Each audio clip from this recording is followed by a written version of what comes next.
I refused to consider stopping our divorce, even after my ex admitted that her psychic friend lied about me having an affair. I met my wife, Rona, when we were in college together. I made the obviously terrible assumption that the fact she was in post-secondary education meant she had a small amount of common sense. We started dating our senior year, and after job hunting, she settled on moving back to her hometown after graduating. We found an apartment and lived together for 2 years before getting married. All good so far. At our wedding I met an old friend of hers, Anna. She offered to read my palm since she was part gypsy. Weird. I am in construction and I know a few people from that group and they call themselves Roma. Whatever. Anna only comes to town every once in a while. She lives in New York City, so she doesn't have time to visit since she has an exciting life there. She makes costumes for plays and cosplayers, so we see her maybe 4 times over the next 2 years. Last time she came was Labor Day last year, and that's when it got weird. All of a sudden Rona starts acting oddly. She starts checking in on me at work, coming by when I'm working late, asking to use my phone because hers is almost out of power, that sort of thing. She finally comes out and accuses me of having an affair. I thought she was joking, so I laugh and say that I am not. This sets her off like a Roman candle, because Anna told her I would laugh it off when Rona came for the truth. I laughed because it was ridiculous.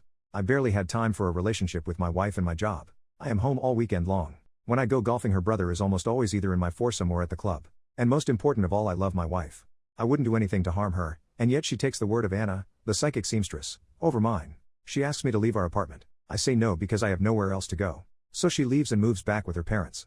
They think she is nuts too. I spent the next few months working and trying to convince her that I'm not cheating and that I want her to come home. I don't get invited to Thanksgiving because it would be awkward. I didn't even stick around for Christmas. I went home to see my family. They have been following all this stupidity without commenting until then. At Christmas they had an intervention. They said my wife was having a break from reality and that she wasn't coming out of it. My dad told me to give my head a shake, which he only does when I am being monumentally stupid. When I got back I went to a lawyer and started my divorce. That was in January. Finally, at the beginning of April, Rona calls me to talk. I say that we should talk through lawyers. She starts to cry and I agree to meet her in public if she will allow me to record our conversation so I can give a copy to my lawyer. She eventually agreed. Turns out her and her parents hired a private detective to find my affair. 6 months and a huge bill later, zero evidence of an affair. She finally believes me and wants to come home. I tell her that our lease is up in July and I already found a job in Denver near my family. She says she would come with me. I respectfully declined and I told her we just weren't right for each other. The truth is I do not want to have my offspring share DNA with this dingbat. Anyway, I am moving ahead with my divorce.